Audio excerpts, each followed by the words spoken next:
Hey everybody, Dan here. Just wanted to apologize. We had some technical difficulties, a couple of audio issues on this episode, but I didn't want you guys to miss out. It was a really great conversation with some really cool guys doing some good work around Atlanta. So just forgive us our transgressions and enjoy this week's episode. Thanks. That is why you fail. Aw.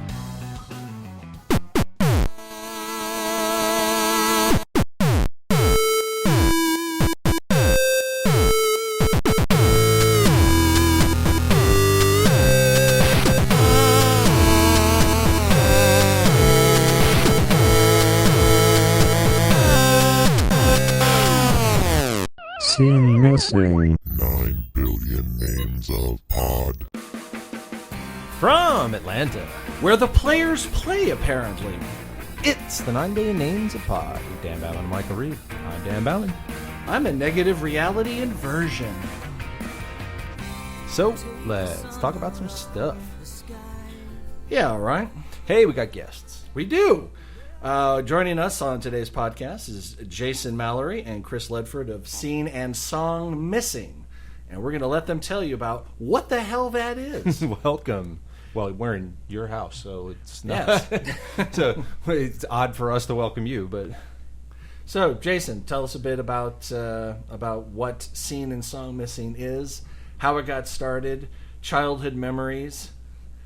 leave nothing out. Leave nothing Yeah, out. Fumblings geez, in the okay. back seat at 13. You know, anything you got ready to bring. I don't think I ever got to kiss anybody when I was 13. No, me either. My first kiss was when I was 18. I was 16. Wow. You were 16 when you get Yeah. your first kiss? Yeah. Yeah, I was around there. And it's been all downhill since then. Speaking for myself. Right.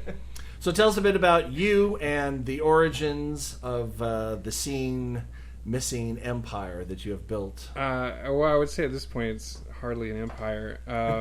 But Scene Missing is both a website and a live show. We publish content on the website, pop culture reviews, and a lot of back and forths. What we'll do is 2 and sometimes 3 people will all collaborate on like an essay.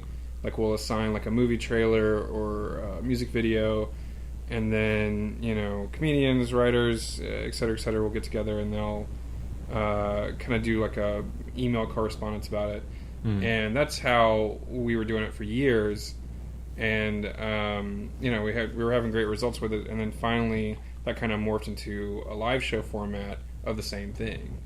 Except now I was taking movie trailers and eventually music videos for the sister show Song Missing and assigning them to writers, comedians, burlesque dancers.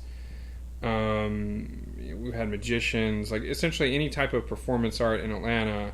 They were all assigned pop culture stuff to do 7 minutes on, essentially.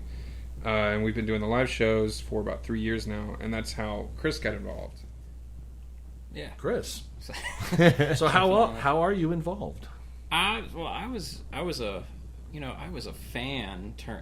It sounds like how Henry Rollins got in Black Flag. Exactly. Well, Jason asked me to. I was doing stand up and improv and stuff like that around town, and we met up and started doing the. He said he wanted to do the music equivalent of Scene Missing, and I've always been kind of a music nerd, so Yeah, I was real excited for it. And since that was 2-3 years ago, how long ago? it's been a minute. It's been about 2 years. I Yeah. think. Oh, wow. We started picking artists we liked. We started with Bowie. Mm-hmm. We did Bowie, then Prince, and this was before. All Yeah. this stuff. I'm Yeah, not- it was, Stop killing our favorite artist. That would is you? funny. Our first show was Bowie, and our second show was Prince. Yeah. Right? And then What was your third show? Outcast. Mm-hmm. Yeah. Who are still. Let's get a predictive With detail us. around Big Boy Still alive, and Andre. But no, yeah, Chris was doing was running the open mic at the Hangar, Yeah. which was a Unlicensed. local venue where like there's no air conditioning, there's Not so much of anything. a squirrel, there's a squirrel that would actually get. Yeah. It would get involved in the show. It was an airplane hangar originally that got. I don't know how I ran that show there for years, and I still don't really know how that place even came into being. I remember the first time I went there, they were just doing performance shows there, and I asked somebody, like, so what is this place? And he said, well, Connor's vision for this place. And I was like, okay, this is a cult compound. But then I started running a stand-up open mic there, and every Thursday, and it was a blast. I enjoyed doing it. And Jason came down from on high and plucked you out of semi-obscurity. I would hardly call it on high. He took me from the farm league. On medium? No, I got Chris was running the show so well, and I was trying to find stand-ups to do the show. And I felt like, with Scene Missing, I was hosting, but I was also thinking about bringing in a guest host every month. But with Song Missing, I wanted to have a completely different feel. And, Chris, you were just a great fit, for being the permanent host, and having like a face to the show. Because like that way, it's like you really feel like if we're going to be put on 2 shows a month, they need to feel completely different. Right. So people might be interested in attending both, as opposed to like, I've already seen one like that this year, and it is this month. And it is actually completely different. Let's talk about Scene Missing first. That's what got the whole thing started with the live shows, right? Wait, what were you about to say? Well, I was just saying one of the things about Song Missing, I think that makes it really different is, I don't know if you mentioned that, it's a live band, so it's got a real we have Noel Stevens. He's our band leader, and one of the things they do is whatever artist we're doing that month, they'll cover their music and put their own spin on it. Well, not just Noel, but Jesse Nightswanger too. Yeah, he's another local musician. We've had we've had tons of locals come play with us. Both those guys have been amazing band leaders. Like they take the top songs for this artist, and they like completely like orchestrate them, and like what is it called when you like take a song and you not compose it, transpose, I guess. I don't know. They just change keys. They arrange. Arrange it. Yeah, so they arrange it into the covers. Yeah, and they do it in such short notice, and they assemble their own band. Like Jesse and Noel and Chris. Like Song Missing has been such a great experience because it feels like so much more of a fun, just like it's like a party, like more of a party show. Yeah, like Scene Missing, I think still retains its literary show roots. We've been at the Drunken Unicorn a lot for Song Missing lately. We got our start at the Village Theater, but the Drunken Unicorn, there's no seats, so you can't really have somebody coming out and reading off a piece of paper unless it's the most entertaining thing possible. So we really had to change up who we were bringing in, like comedians and all this stuff, because if you're going to have people standing through the whole show, everything has to be really fun and bombastic and just like really keeping everybody's attention. So a typical Scene Missing show is what? Explain to those who haven't attended. Well, Scene Missing's at the Highland Ballroom typically, and we have a big projector, and we've been doing a lot of guest hosts. Although I've been hosting more recently too. Our last show was in December. Adam Lowe was our guest host. It was our Star Wars show. We were trying to sort of one thing that we try to do with Scene Missing is we try to speak to whatever's relevant in pop culture at the moment. So we had a Stranger Things show that sold out. Your Studio Ghibli show was a huge success. I think both those. You've done 2 of them. Yeah, we did two. Or Miyazaki shows. Yeah. And that had nothing to do with the zeitgeist. No, people just love Studio Ghibli, But, like Star Wars, Rogue One was just about to come out. And so... it kind of made an annual tradition of the Star Wars... Star Wars Christmas special. Very much so, yeah. And so with Scene Missing, originally it was a literary show. It was a pop culture literary show, but it was a literary show. And then I realized that, Atlanta's already got a Write Club. Atlanta's already got, like, a ton of literary shows. Like, you don't really have to work very hard to go to a show where someone is reading off of a piece of paper and doing it well. So that's when we started incorporating, all types of performers, like more of a stand-up thing, and musicians, and just any type of performer we could bring in. And that is actually one of the best experiences with all this, is I've been able to meet so many artists and just like forge so many friendships with all these people from different walks of the Atlanta performing arts scene. We've been forced to learn a lot about fire regulations as well. We really did. Yeah. Like Village Theater would not let us have a fire eater. Well, what do you call it? Twin Peaks Fire Walk with Me. A fire artist or fire artist. Well, Stephanie Farley, fire. she dances with fire. Yeah. Okay. Like It's like a belly dance. It's her Indian name. was part of the Hot Toddies cabaret, but but she did do that at the Highland Ballroom. Apparently. She did a ghostwriter thing for the comic book show that Chris actually performed in, Not Eating Fire. Yeah. But yeah, like the Highland Ball, the Village Theater was like, no thank you, but the Highland Ballroom was like, just don't burn the place down. I don't care. Yeah. So this lace drapery behind you, just keep the fire away from that. It'll be perfectly fine. Lace doesn't burn. And of course, whenever you start the first trailer, the sound is always there every time. Yes. It never plays quietly. It never is muted out. That never happens. What do you mean? Has that happened in the show? 90% of the shows I've been to at the Highland Ballroom, when they go to the first trailer, it plays for like 20 seconds in silence. Well, because it's playing off my iPad, and when you have the little thing on the side switched to off, it won't play the sound. And so then I'll have to... And by that time, I'm kind of a little drunk.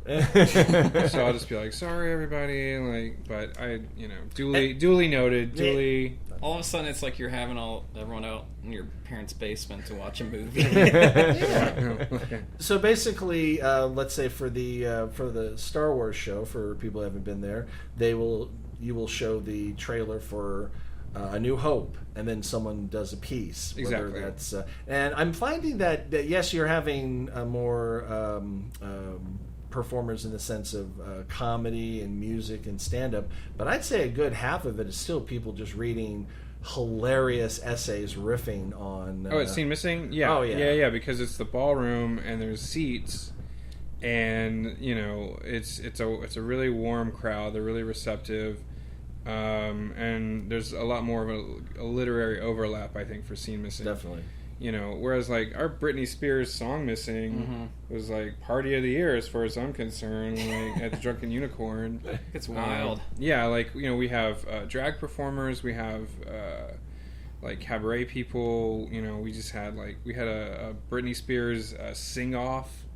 At the show. So I mean the two shows have completely diverged. Oh yeah. Yeah, I haven't seen any of the shows at the Drunken Unicorn, but I think the last one I went to at the Village was either I want to say the Smiths or Johnny Cash. Oof, the Smiths was a rough show. That was tough. We got no turnout for the Smiths, and it was crazy because we had a different. Noel actually put this together. Like he got all these different bands from Atlanta. Tracer Matula, Man Up Yancey. Each band came out and did a different Smiths song, and it was incredible. Like for the 10 people that showed up. And this was the show that, as soon as we started Song Missing, people kept telling me, "Oh, you got to do a Smiths show." And then we realized that all the people who were telling us to do a Smiths show, they're all Gen X. They all have kids now. They're like, "Oh, I couldn't make it out. I gotta watch the kids." And so we did it for. We did it for a bunch of people who... Well, that's one of our favorite pastimes after a show or after a Right Club. We'll all be at Manny's and going, hey, we should do a George Cukor Scene Missing, or just find some obscure thing that like 3 people like. Let's do a whole show based around that. Yeah, I think Danny Hurd, she keeps pushing for an Oingo Boingo, Tim Burton, Danny Elfman, and that would be amazing. I would love to do that. I would love to get people interested in that. But the thing I've learned is like if people say that they're going to come to a show, you can't believe them. Like, no. And you should be going for people who aren't your friends too, which is I've always said key to putting on a good show. You need to be, and we've actually, if I can give us a pat on the back, we I think we've done a good job, especially you, with the reaching out to, getting a lot of people from all over the city to come out to the shows. We've had very diverse attendance, because some shows it'll be all college kids. Next show it'll be whole different demographic. Like we had a Drake show, and it was like all Drake fans. This girl showed up in Drake leggings. That's the thing about Atlanta right now, and trying to run a show in Atlanta though, is that you really have no idea. You gotta have that hotline bling. Exactly. Yeah. Well, we would literally, one month we would be literally sold out, and then the next month we would have like 30 people, and then we would sell out for 3 more months, and then trying to predict an audience in 2016, 2017 in Atlanta is impossible. Yeah, you really just have to cross your fingers and hope for the best. But I've always said that the fact that there are an abundance of literary shows in this town is amazing to me. That you know, several nights a month you can see people reading original pieces all over. It's it's one of those things I've never thought slam of. Scene and the burlesque scene. Yeah, and it's getting bigger. There's more stuff. I've got a great idea for a lit show that I'd love to do, but it'd be just the market is saturated. There is a lot. Yeah. We need to kill off a couple. I'm coming for your dashboard now. That's why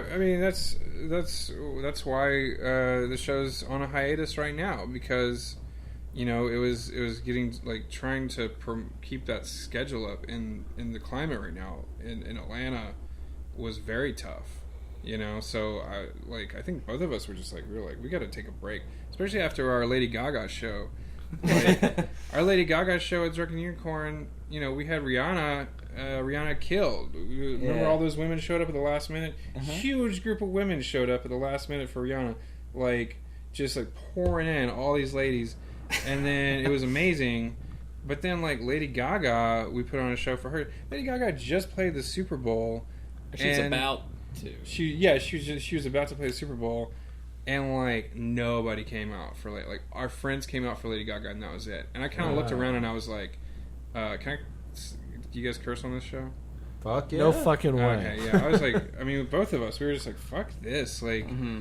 Fuck you, Atlanta, a little bit. How dare you? We've been working our asses off to entertain you guys, and I love you, I hate you, I love you, I hate you. Y'all ain't come out for Lady Gaga of all people. I understood the Smiths. Yeah. But I still to this day will never understand our December Lady Gaga show. It was a great show. We had some of the best performers we've ever had on there doing their best performances. No, Jesse killed it with the band. His girlfriend Allison, she has an amazing voice. She fucking killed it. And the performances were nothing short of incredible. But at a certain point, you really have to just go well, how hard do I really want to kill myself for a city that's really showing no love for this, They show love intermittently. I say that if you've got people, because here's the thing, if you're, it's expensive to put on a show. Yeah, oh yeah. And $10 a ticket, y'all think $10 a ticket covers all this shit? Hell no. All y'all need to show up to fucking cover this, and when you don't, guess whose pocket it comes out of? That's another reason for the hiatus too, is because I'm we gotta pay all this shit off now. One thing that I've appreciated about what Mike Johns has done with his new show Dashboard Light is he's doing it every other month, and it just occurred to me that perhaps a return for the Scene and Song Missing might be every other month for each show. So there's a show every month, but this is a Scene Missing month. Next month is a Song Missing month. That way you don't dilute. Even though they are two distinct shows, it might take some of the pressure off of you and be able to, allow people to let their entertainment lit show dollar go further, and that they don't. Because for a lot of people, it's definitely Right Club and then 2 or 3 other things. And if you guys don't happen to be one of those shows, then that's it for that month. But if you're not on as often, well, here's my thing: and I don't mean to go off into a rant or anything, but like, Oh, ran away.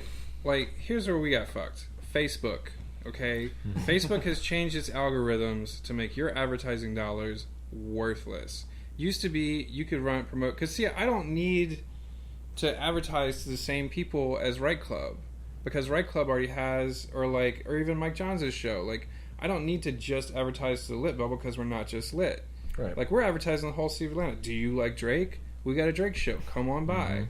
You know? And it used to be that we had reach with our advertising dollars. You know? Like, we used to be able to get amazing artwork from people like, you know, Lucas Ryan. Holy gosh. People like Joe Carg used to do our art. Hamish Steele, who's not an Atlanta artist, but he's an artist. Mel Stringer did our art. Like, that's one thing we've been really proud of, is all the art that we've been putting into these shows. So we would have like killer art, and we would have a theme that like we knew people were into. And in 2016, Facebook changed their algorithms. I read about this. Like, I researched this because I was like, what is happening to our advertising, you know, our marketing budget? And they have changed it so that essentially, you know, you're just not reaching the same people you are. We should, like, a show like ours shouldn't have to worry about trying to reach the same people. We should be reaching different people every month. And Atlanta's a big enough city to support it. Oh, yeah. So right now, the biggest challenge that, I mean, I don't know if Zuckerberg's listening to this podcast. You know, like, Zuckerberg's like, fuck Jason, I'm going to make it even harder for him. But, like, Let's tweak the algorithm Tweak the algorithm again. I know I feel like I sound like fucking the InfoWars dude, like a conspiracy theory or something. But we had real results. We saw a real change in 2016, and other people saw it too, and there were articles about it, about the impact of advertising events. Julian Meduno and I lost our day jobs because of it. Yeah, because we were both working for a clickbait site, writing about Harambe a lot. We never really. How often can you get your dick out for Harambe? I mean, come on. Not enough in 2016. I got a lot of hits. And then, they tweaked the algorithm, and all of a sudden, hits stopped coming to the website, and our bosses very unceremoniously fired us via email. So, which, by the way, I'm not supposed to talk about that, but I doubt my boss up in Canada. You haven't named anything, so that's a good point. Yeah, they'd have to have your W-2s or something. Yeah, exactly. So I mean, and let me stress this: I am not saying, because I mean, like, our Star Wars show was packed. Oh yeah, you know, so that was like as recent as December. So I'm not saying that it killed us. I'm just saying that it made it a lot more difficult, and so like it falls onto event promoters these days to really innovate. And try to think of new ways to do it. And so that's another reason for us taking a few months off, is to regroup and say, like, well, how are we going to do this? Like, how are we going to reach people again the way we used to be able to reach people with Facebook? And you're actually in a more difficult position than, let's say, you know, Right Club or Blue Stockings or Dashboard, because you have a different show every time. There's a different theme. So, you know, Right Club is Right Club. Either you like it or you don't. Exactly. And you go or you don't. With, you know, and I'll freely admit, I love going to Seeing and Song Missing. Sometimes I look and go, I know like 2 Drake songs. Exactly. But see, let me check you on that, though. I would love to check you on that. But before you check me, then I will look and see who's performing. Right. And I go, wow, they got Tchaikovsky to do a thing on, you know, for example, Bowie. Yeah, exactly. Well, you know, you look to see for your friends or people that you've seen before and go, oh man, that guy is amazing, or oh my gosh, you know, Lauren Vogelbaum is hosting that Scene Missing. She kicks ass. I want to go see that. I mean, we do stack it with good people, but I would also say that even if you don't recognize the names, like, you guys don't trust us to entertain you just because you don't like Drake. You don't think that you would come to the Drake show and have a good time? We do artists that we hate sometimes. Yeah, but we do it, and it's not just because we're pandering, even though that is a part of it. But it's because we also just like, if we don't like the artist, it's a good opportunity to make fun of them. Yeah. Also, like with the music, Noel and Jesse and Niles, whoever's doing the music, always find a way to make the music amazing. So, I mean, they'll take an artist that you hate and then make it sound great. We did Weezer, Yeah. which I actually loved Weezer till we did that show. Now I hate Weezer. I don't know what happened that night. I just clicked. Oh, I don't like Weezer. But their music, the adaptations of the songs they did was fantastic. Yeah. Now, I will say one of the things that is sometimes the deciding point whether I go or not is because I know at some point you or one of your associates are going to come out and do some fucking incoherent bit of brilliance. Oh my God. You Okay. and you and somebody did. I think it may have been you, Morrissey and Marr. That was Bobbin. Was that? That's Bobbin. Was that yeah. you, Bob? Oh, can't. I still, the first time I ever saw you perform, you did your Wu-Tang piece. Oh yeah, right. And I just was like, that is some left-handed. What the fuck is going on? I will say this shit. though. I feel like in a good way, in a definite good way. It's weird because like I feel like a lot of people aren't really receptive to that type of comedy. Like they don't really like that surreal type of clickhole style. You know, not that I'm putting myself in the same category as clickhole, but like because I think everything they're putting out is brilliant. But like, you know what I mean? Like that sort of like that type of comedy has not gone over very well in some, especially like shows that are like hard literary. You know, where it's like celebrating like writing. Like, there's not a lot of inclusion for comedy writing. Like, you know, like I think that people. Well, I think people look at comedy as easy. Comedy from a personal standpoint, they'll laugh, but when you're talking about reaching into another dimension to feed someone from the Wu-Tang Clan or whatever that piece was about, they lose the beat. And for me, that's the genius shit. I enjoy that. Yeah. I like that. It's playing to the back of the room. And Playing to the back of the room. And if you're ever feeling doubtful about that, no, you do you, because there are people out there that dig that shit. I know. myself I mean, included. thank you. I do not doubt it, but you know, well, like Maybe not the best thing to go up against somebody at Right Club with, because you know that room, and it's I mean, it's I've done Right Club many a time. Nick and Mike have had me up many a time. I really feel like they should at this point have Chris up, right? So if either Nick or Mike is listening, I would say that that's like they don't even good listen to the candidate. episodes of this podcast that they are on. on. Yeah.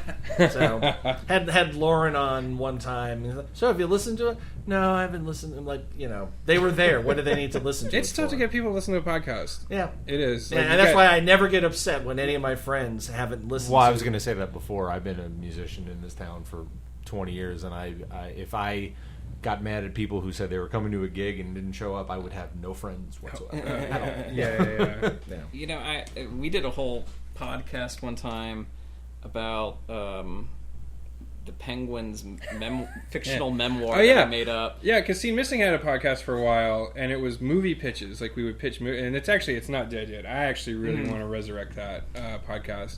But Chris came up with a brilliant movie idea. It was when the show Gotham, is that what it's called? Gotham, Gotham, yeah. came on, and I had this idea of like it'd be like if the Penguin had a kind of like a Wonder Years for the Penguin or something, where he would it would start off each episode with him saying, look, I'm the Penguin. You think you know my story. And then he would have like it was like an Oz, how they would Like always a have like a Wicked for the theme. Penguin, yeah. Yeah, and he would narrate it, and then Penguin's first kiss, or well, I thought it'd be cool. He's in Arkham. He's in Asylum, Arkham, yeah. And Oh. and it's like Oz. It's like when the wheelchair guy would have his Oh, little okay.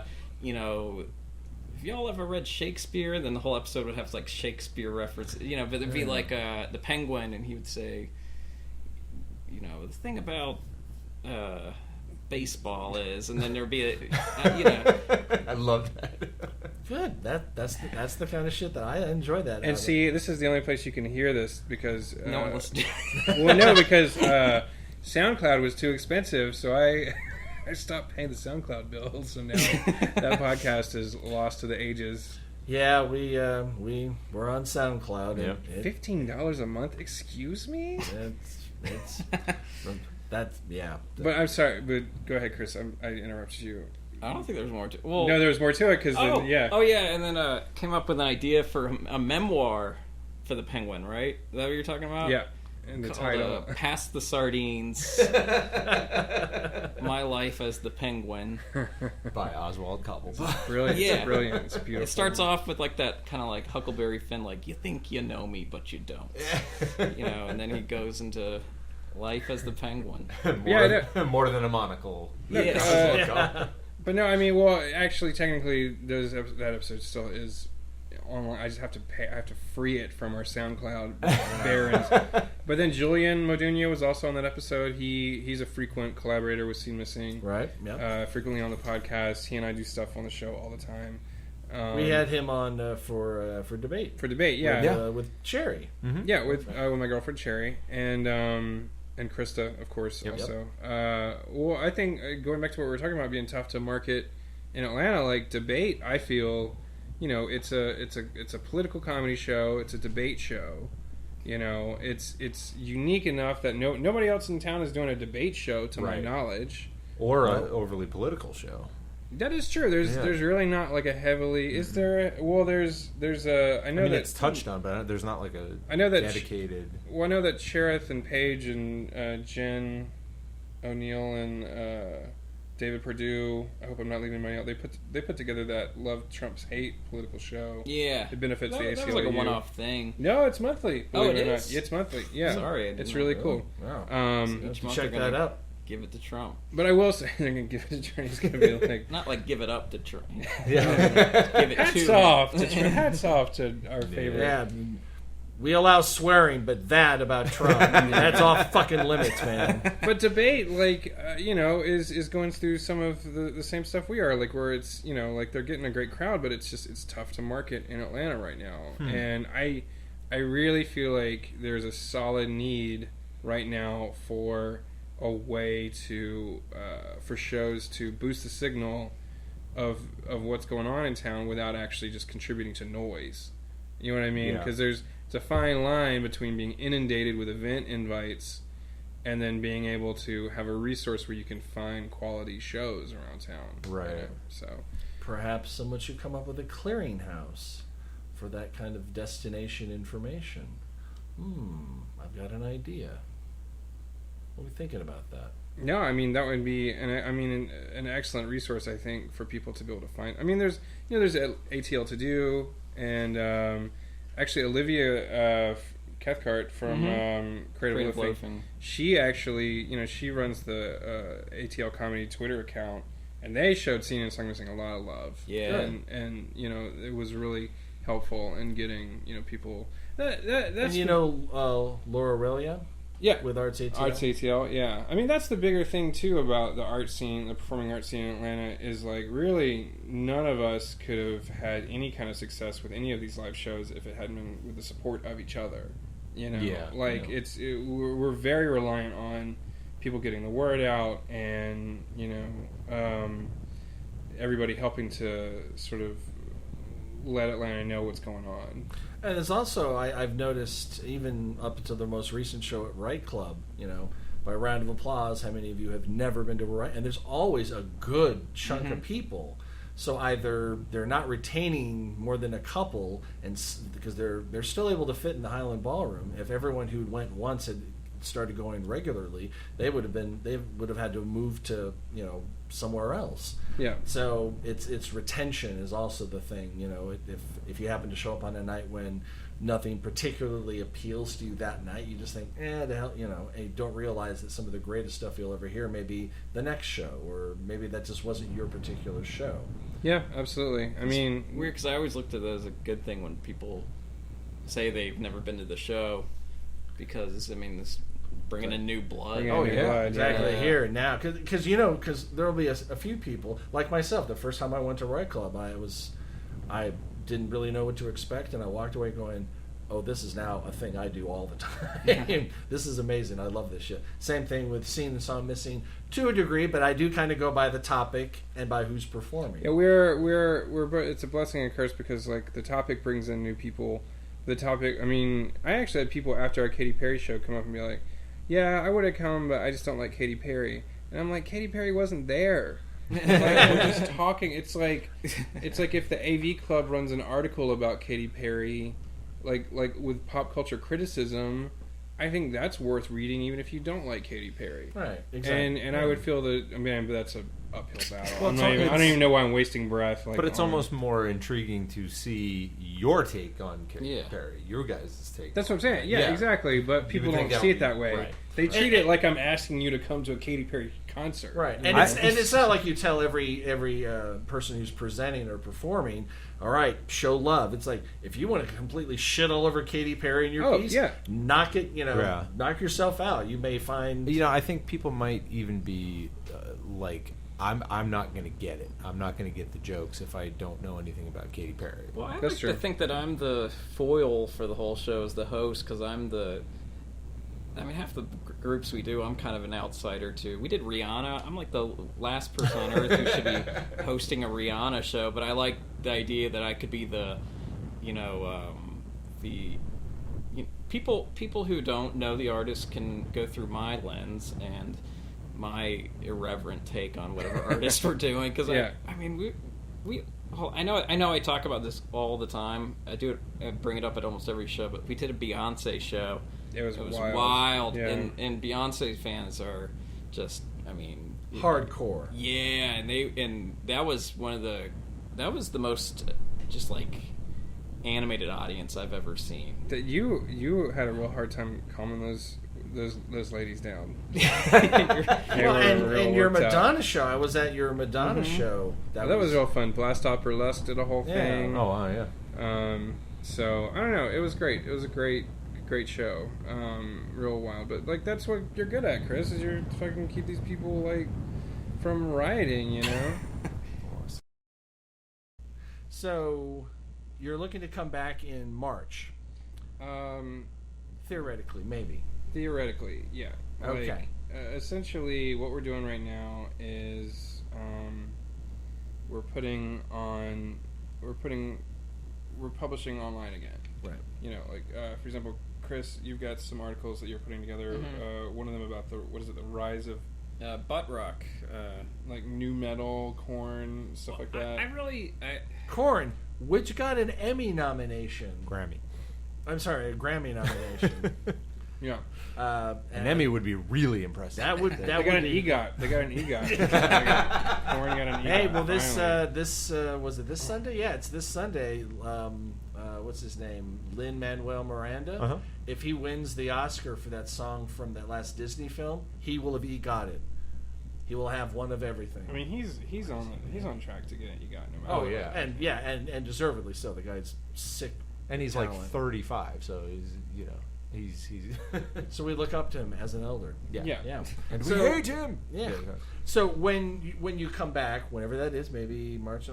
Do you have a theme ready to go? No, no topic at the moment. I think what we're gonna do is, of course, Chris is still gonna be the host of Scene Missing or Song Missing, and very likely Scene Missing too. Like you've hosted Scene Missing many times. Yeah.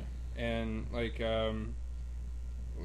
one thing that we would like to do though is to get back to some of the roots of publishing online, publishing comedy articles, publishing pop culture stuff, and do more of a mix. Because one thing that happened when we did the live shows is the focus got taken away from, from our online presence and the writing that we were doing, because it was just taking up so much of our time.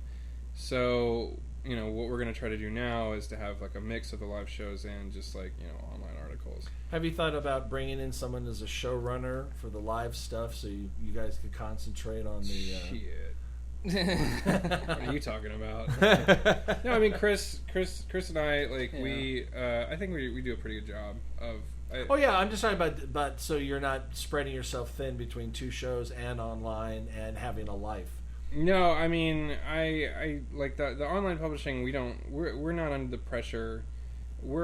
It's more of a make no wine before it's time kind of situation. Right. Like we're not under pressure to constantly publish, because we're not trying to be, like the Onion, or the AV Club or anything like that. Right, where you have to have stuff daily. Yeah, exactly. Yeah. Well, they've got corporate money behind those sites. We find a way to get some of that sweet corporate money.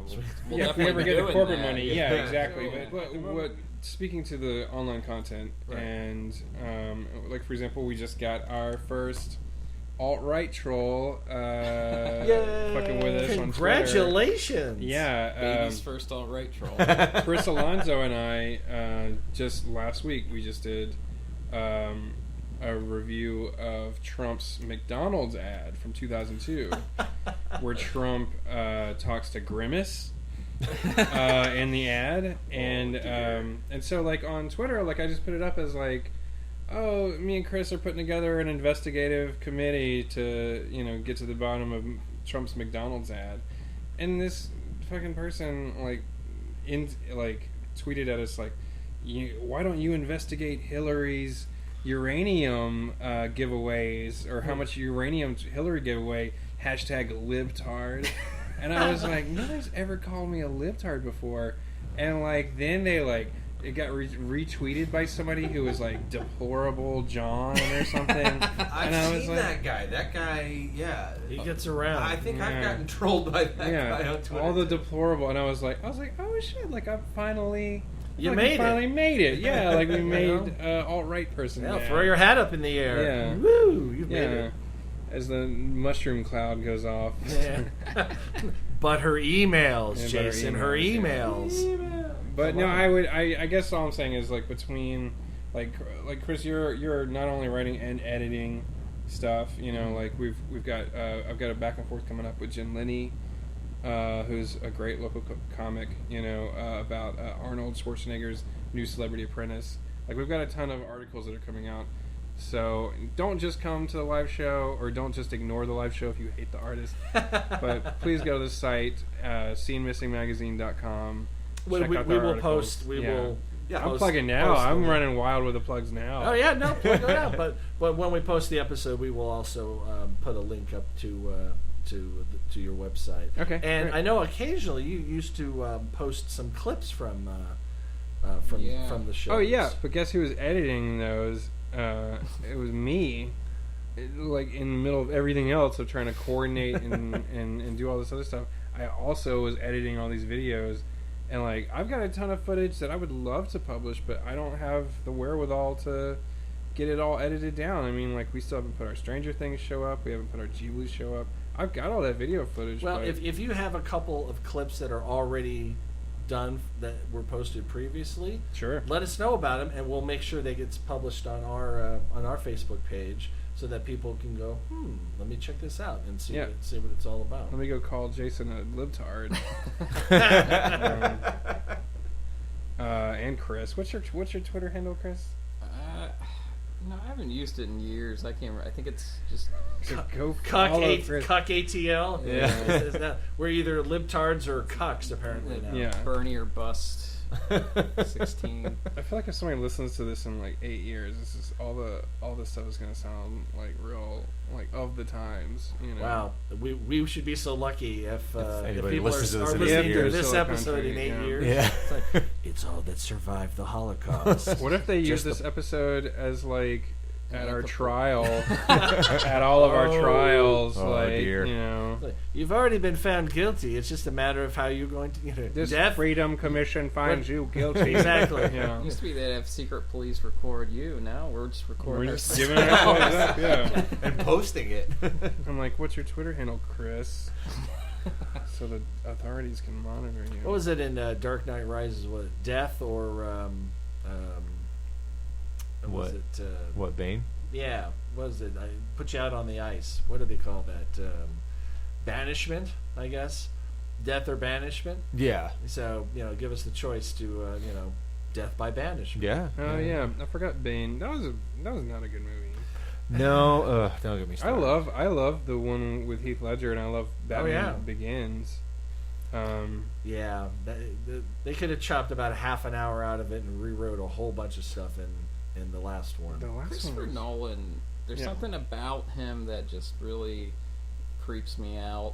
So all of his movies have this strange, like, kind of fascist ideology involved, and I'm not saying he's fascist, but I'm saying he probably has a secret room in his home that has all sorts of Nazi. It's like it's my special Regalia. Nazi plate. Look, Yeah. it's the silverware of the Third Reich. I only have this one. It's, I disavow Chris's statement. So. That's my own. Especially since I think Yeah. doing a Christopher Nolan scene missing would probably bring in a few No, people. it wouldn't. That's No? the thing. No? That's the thing. It would not sell tickets. You would think it would, right? Yeah. But it would not. But a Batman show would. Yes. Because we did do a Batman show. We sold Oh. all the tickets. But I found out the hard way that people hate coming out to shows with directors. Like our Really? Stanley Kubrick show. I love that show. That was a great show. Yeah, but Not a lot of people. not a lot of people. Chris hosted the Stanley Kubrick show. I was actually out of town for that one. I watched it through an iPad. But yeah, no, I mean, people do not come out for directors. It's real weird. Huh. So, Well, if people will come out for Kubrick, they're not going to come out for hardly any director. Then. We did David Lynch. They actually people did that okay. Lynch was the exception because he has such psychotic fans that they will come out for anything that he does. You know. What were the other directors? Um, Joss Whedon. Oh, yeah. Whedon did okay. Like I should have just done a Buffy show because if I'd positioned it as a Buffy show, Which Yeah. then you could do a Firefly show and then do an Avengers. Exactly, show. yeah. And, yeah. like, but because it was Whedon for some reason, people didn't really come out for it as much. Well, you know what? Because maybe some people don't associate him with the, we're in the know. Like we know the people that create the art that we love. But some people, I love Buffy. Oh, so you like Joss Whedon? Who's that? Like they don't connect the Yeah. person who created the art with it. Yeah. And that's unfortunate. A lot of times it boils down to just like, what will someone get a babysitter for? Yes. Yeah, that's true. Well, that's our that's our like mental exercise we always do with each show is just imagining some yuppie couple going, honey, don't plan anything for that night because remember we're going to see that Ron Howard themed show. Oh God! Remember, get a babysitter so we can go see some local artists and writers talk about Backdraft.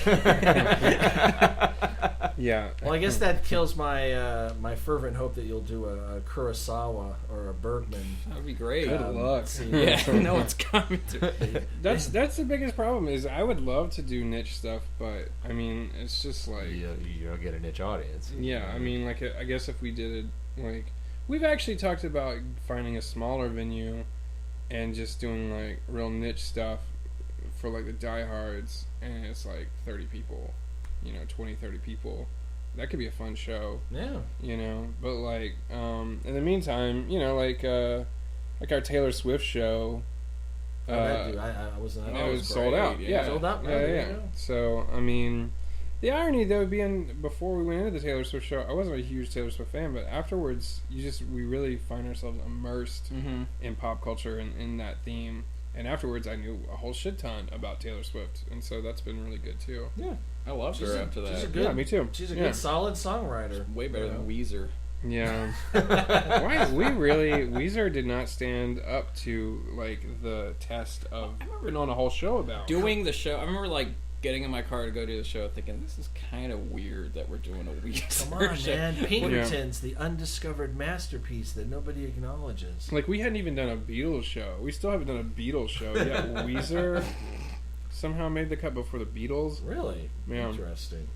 And what's weird is that you could do a Beatles show and probably do very well, but probably not a Rolling Stones show. You think so? And I don't think so. I don't know. I just get that. There's not quite as much. Well, see, There the to Stones grab are still onto, around. I mean, right. if the Beatles were still around like the Stones were, it'd be like, fuck the Beatles. Good God, Maybe. the Beatles have another album out. God, just tour the hits, But they canned it in '70, so now they're revered. Yeah. So Yeah. I mean, rightfully so. I'm not putting down the Beatles, but The Beatles, I feel, would actually be a tough ticket sell. Believe it or not. really. It's Yeah. too broad. Too broad. Well, there's the two eras of the Beatles. There's the teeny bopper, and then there's the what's The this? drug. What's this drug I'm taking? Oh, and then as soon as you hit Rubber Soul, then all of a sudden things get a little more spacey. Plus, I think people are kind of tired of celebrating the Beatles. I mean, we have that whole fucking Cirque du Soleil Oh yeah. going on about them, Love, and every I think.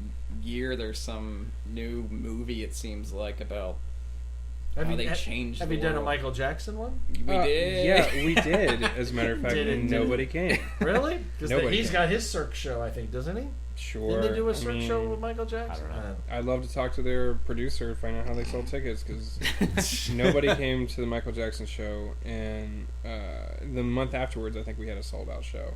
So I just don't get it. Like, sometimes I just want to be like, Atlanta, like, what is What do going you on? want from us? Yeah, what do you want? Like, Tell Atlanta, us. like, goddamn, Michael Jackson, you know. And then I don't know. I mean, you really, it's such a crapshoot. But I will say, like, I don't regret any of those topics, because, like, for example, at that Michael Jackson show, the band sounded incredible, like, incredible. It was the best Michael Jackson covers I've ever seen in my life, and the performances were great.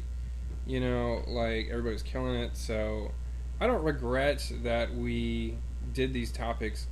I just wish that it was a little easier to convince people to come out to stuff that they necessarily aren't.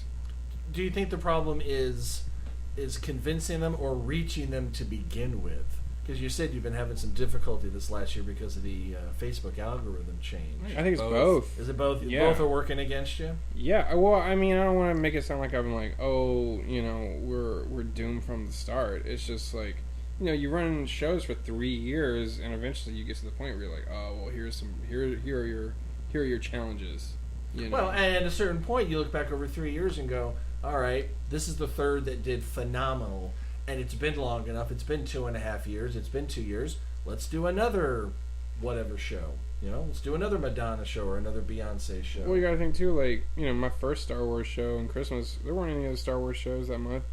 But then by the time I did the third Star Wars show, I remember on Facebook it was like, there was like this thing. I was talking to somebody about, I was like, yeah, we're doing a Star Wars show. And they're like, oh, have you added it to the list?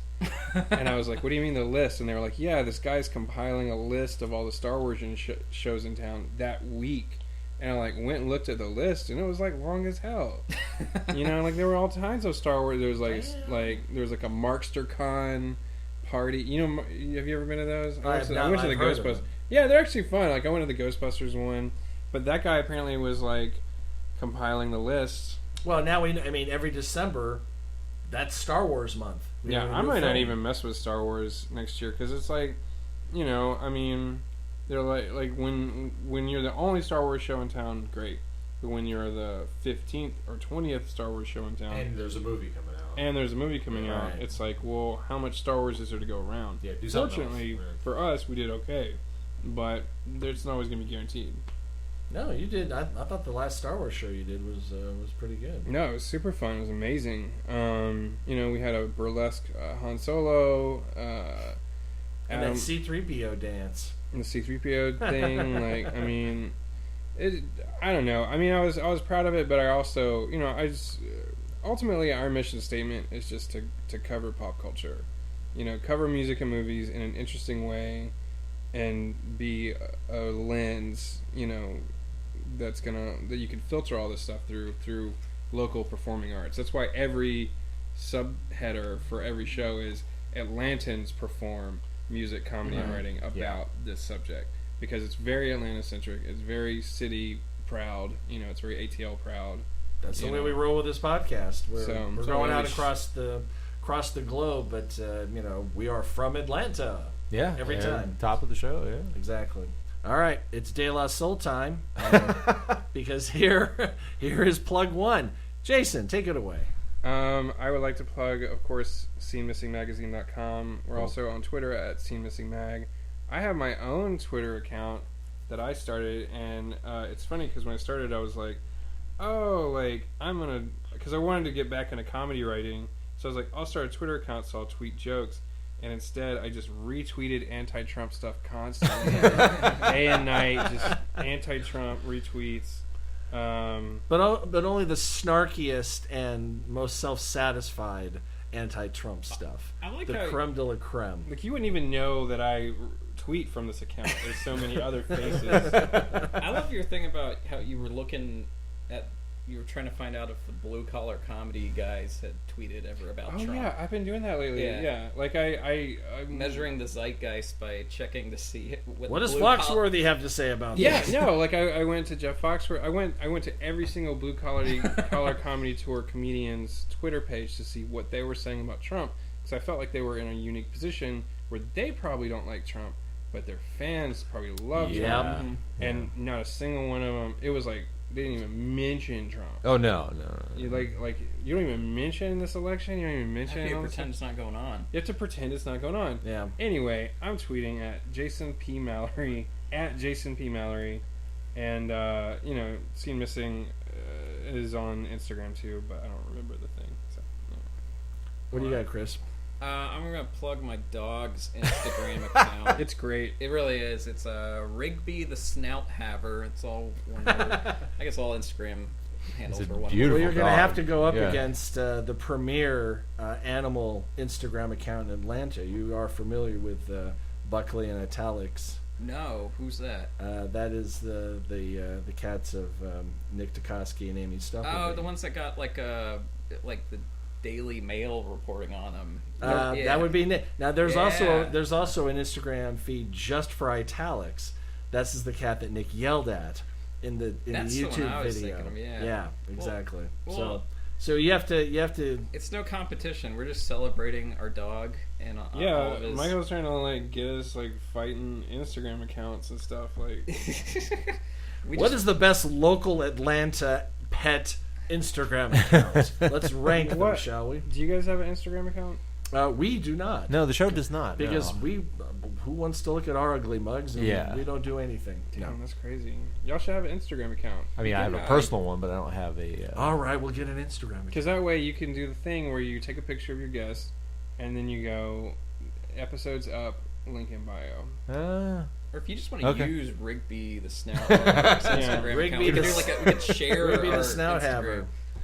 All right, well, hey, you know what? Live on air, we'll take a picture of you guys right now. Here we go. Get excited. Woo. Wait, let me put my phone away. Hang on. All right. Is there just going to be the silence while we pose for pictures on the podcast? There might be. He's yeah. going to have to do some I editing never on did. this episode. Yeah, sorry. On this Yeah. episode. Now, I had mentioned to you that I have an idea for a lit show, and I want to know what you think about it. My idea is to gather a bunch of Trump supporters and... Medication time. Medication time. we ran out of time. I will tell you next week. The 9 Billion Names of Pod was conceived, written, and performed by Michael Reed and Dan Bauman, with Abdul Beni Hassan as the sound of splintering wood. Research, transportation, and exasperated looks by Courtney Lohner. Technical assistance by Cubase, Pro Tools, Skynet, QLab, DThought, Big Brother, and Eddie, your shipboard computer. Financial consideration provided by the Wayne Foundation, Stark Industries, the Piranha Brothers, and LexCorp. Legal counsel by the Office of Howard and Fine. A Rush song missing. Think about it. Our intro music was written by Tim Akers. This podcast was sponsored by Deep Shag Records and is a production of Audio Primate. Throw us a couple stars on iTunes, why don't you? Listen, watch on YouTube, listen on SoundCloud, stream us on Stitcher, like us on Facebook, follow us on Twitter, or email us, comlink@billionpod.com. Until this happens again, I'm Dan Bauman. I'm Jason Mallory. I'm Chris Ledford. I'm Michael Reed. LOZ.